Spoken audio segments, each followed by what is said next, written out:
손자병법 12편 화공편 음부를 이용한 전쟁 방법을 다룬 장입니다. 전쟁에서 불은 강력하면서도 예측하기 어려운 무기였기 때문에 손자는 화공을 체계적으로 설명하고 있습니다. 손자병법 12편 화공편 핵심 내용 1.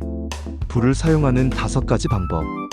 손자는 화공을 5가지 형태로 구분합니다. 화인적의 진영 안에 있는 사람을 불태움, 화적적의 군수물자와 보급품을 불태움, 화거적의 수레와 장비를 불태움, 화창적의 곡식창고를 불태움, 화군 전투 중인 적 군대를 불태움. 결국 식량과 보급품을 끊는 것이 핵심이라는 점을 다시 강조하고 있습니다. 2. 화공의 조건. 화공은 아무 때나 쓸 수 있는 것이 아닙니다. 날씨와 계절, 바람의 방향을 고려해야 합니다. 특히 가을과 겨울, 바람이 강하고 건조한 날에 적합합니다.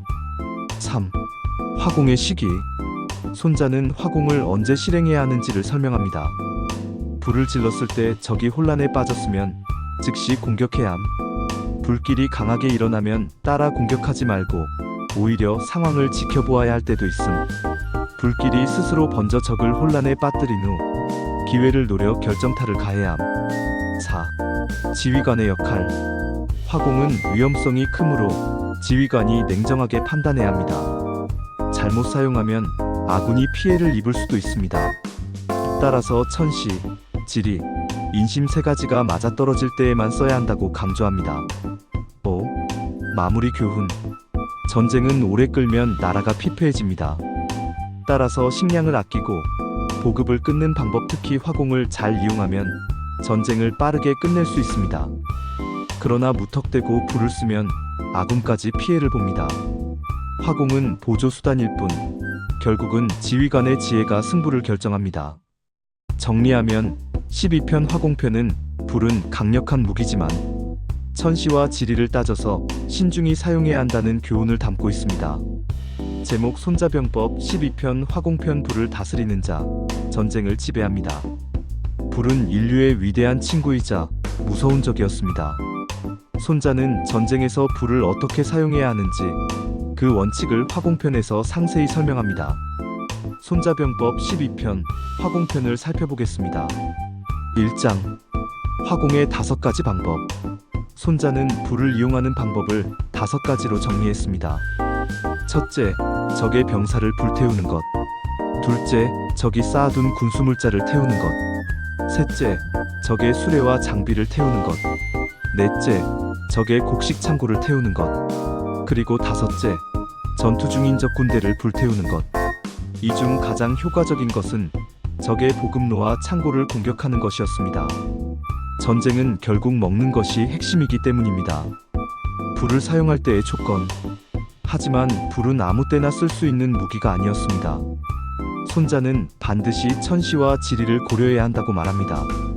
건조한 가을과 겨울, 바람이 강하게 부는 날, 지형이 불길을 키우는 곳. 이런 조건이 맞아야 화공이 효과를 발휘할 수 있습니다. 즉, 날씨와 바람의 방향을 잘못 계산하면 오히려 아군이 피해를 볼 수도 있습니다. 불을 지르는 순간 바로 공격해야 할까요? 손자는 그렇지 않다고 말합니다. 불길이 적진에 번져 혼란이 커졌을 때 공격해야 합니다. 하지만 불이 너무 강하게 번지면 오히려 가까이 갈 수 없으니 기다려야 할 때도 있습니다. 즉, 불길과 병력의 움직임을 조화롭게 맞추는 것. 그것이 화공의 비밀이었습니다. 지휘관의 판단.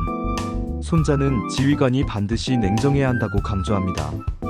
불은 강력하지만 제어하지 못하면 재앙이 됩니다. 따라서 화공은 천시, 지리, 인심이 모두 맞아떨어질 때에만 사용해야 합니다. 다시 말해, 화공은 지혜로운 지휘관의 무기였습니다. 무모한 장수가 불을 사용하면 아군까지 전멸할 수 있었습니다. 화공의 교훈. 마지막으로 손자는 이렇게 정리합니다. 전쟁은 오래 끌면 나라가 피폐해진다. 그러니 적의 식량과 보급을 불태워 단숨에 전쟁을 끝내야 한다. 그러나 불은 어디까지나 보조수단일 뿐 결국 전쟁의 승패는 지휘관의 지혜에 달려있다. 손자병법 화공편은 불이라는 강력한 무기를 다스리는 법을 알려줍니다. 결국 불도, 칼도, 군사도 지휘관의 지혜에 달려있다는 것이죠. 오늘 영상 도움이 되셨나요? 구독과 좋아요로 더 많은 전쟁의 지혜를 만나보세요.